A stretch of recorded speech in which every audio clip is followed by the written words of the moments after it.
Hi beautiful people, hope you guys are doing well. The last video I made about Without a Crystal Ball, she was standing 10 toes down, calling the federal judge presiding over the Lively Baldoni case corrupt. Disclaimer. This is not about Blake Lively or Justin Baldoni or their lawsuit. It's all about Without a Crystal Ball's actions. What she did to this federal judge is what Without a Crystal Ball is best known for. Digging into people's personal lives when things don't go her way or the way she wants them to go. But this time she messed up big time. She went after a federal judge. Mind you, she did not have an issue with this judge prior to him making this ruling that she clearly did not agree with. So, now that he made this ruling against Baldoni, he, according to Without a Crystal Ball, is corrupt. Until Sunday, when she made a video, and bear in mind, Without a Crystal Ball does not do video weekends. But yet, this past Sunday seemed to have been very important for her to have made a video. She made a video backtracking, and it seems her feathers have been ruffled and she was put in her place. That now she is singing a whole different tune, and you can actually hear in her voice, in her video, she sounds humbled.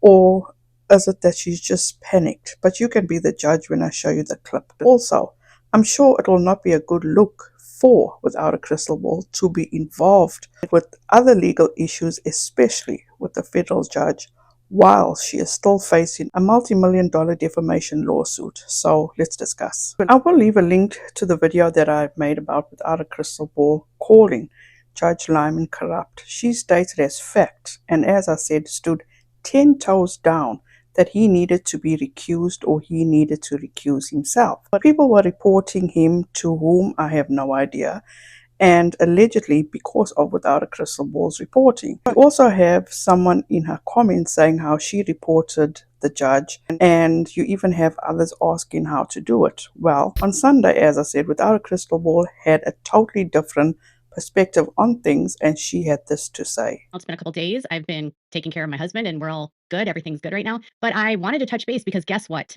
A lot has happened in the few days that I took off, and Blake Lively and Justin Baldoni's case has kind of gotten a little bit derailed. And listen, there's so much chatter online, and I'm going to just stick here and focus with what I know and what is relevant to the topic. And while there's been a lot of discussions about the ruling the judge made about this motion to dismiss, granting a lot of it with prejudice, with many people pointing out the issues with the judge, which I shared on an Instagram post about some of the conflicts that he has. However, even with those conflicts, seeking a recusal of him at this point would have to go through the appeals court, because if they ask the judge to recuse himself, he's not going to do it. And also, they have to get a couple bad rulings before they can really prove to an appeals court the grounds that they have for why he needs to be recused. And at this point, the motion to dismiss with prejudice is a problem, but it's not really an issue of law when it comes to anything that the Supreme Court might be interested in. So think of it this way. If they do a motion to dismiss and they appeal it, the result from the appeals court goes back down to the district court. Justin and his team can't kick it up to the Supreme Court if the appeals court doesn't rule in their favor, because the current issues they have with their motions to dismiss don't really have to do with any sort of constitutional issues. The big issue they have has to do with 47.1.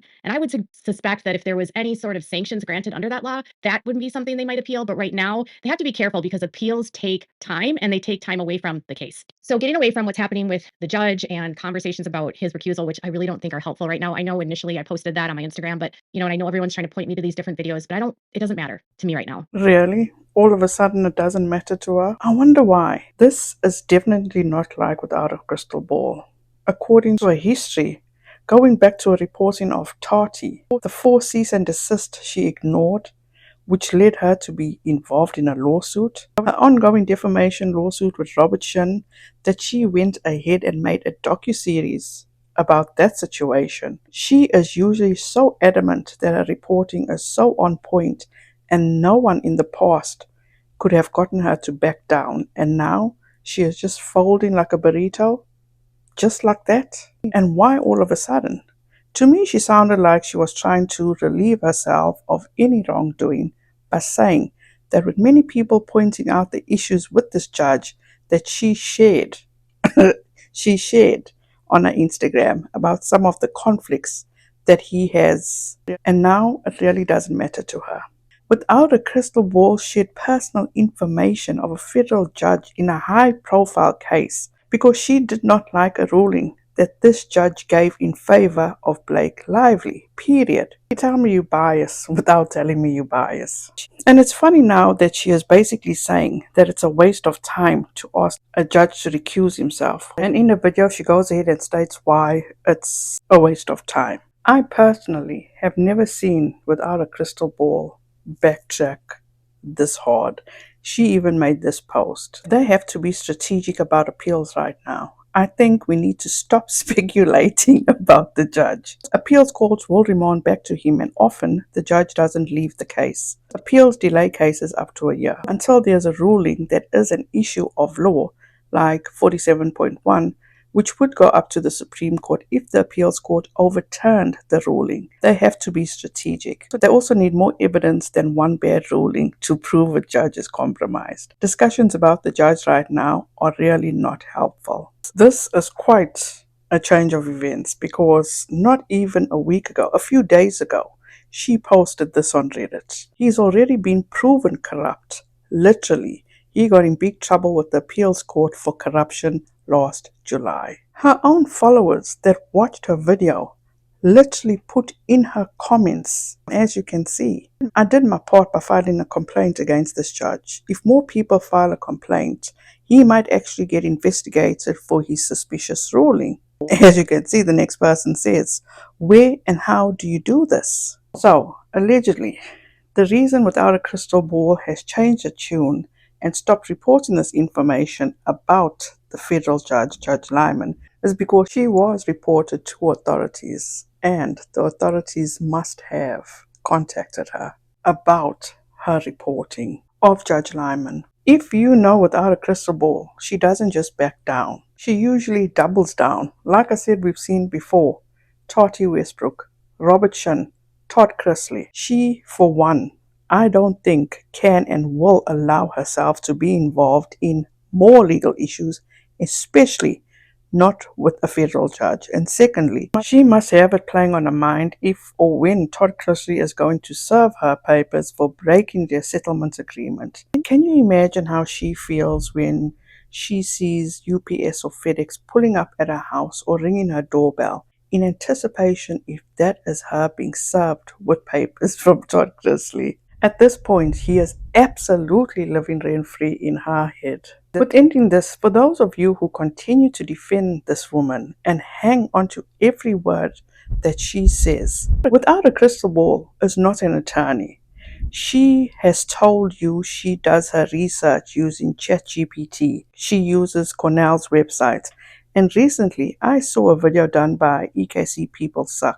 I will leave a link to a video in the description box where she explains and shows that Without a Crystal Ball claims that she uses an attorney to get information, and also she shows websites that Without a Crystal Ball also uses to get information. EKC explains it and demonstrates it so well. I highly suggest you go and check out that video. Again, Without a Crystal Ball is a T channel.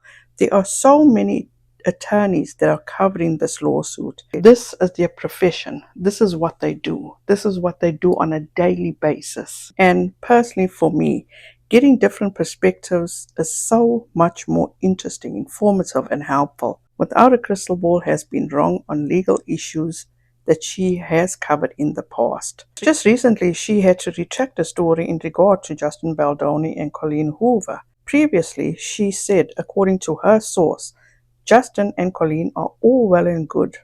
And now, recently, again, according to her source, this has got to be a different source. They never were in good standing. So, if they never were in good standing, did she not verify the story the previous source gave to her? She basically just believes what people tell her, reports it as fact, and then when the next person comes along with another story, which she then reports that story as fact. Which is it?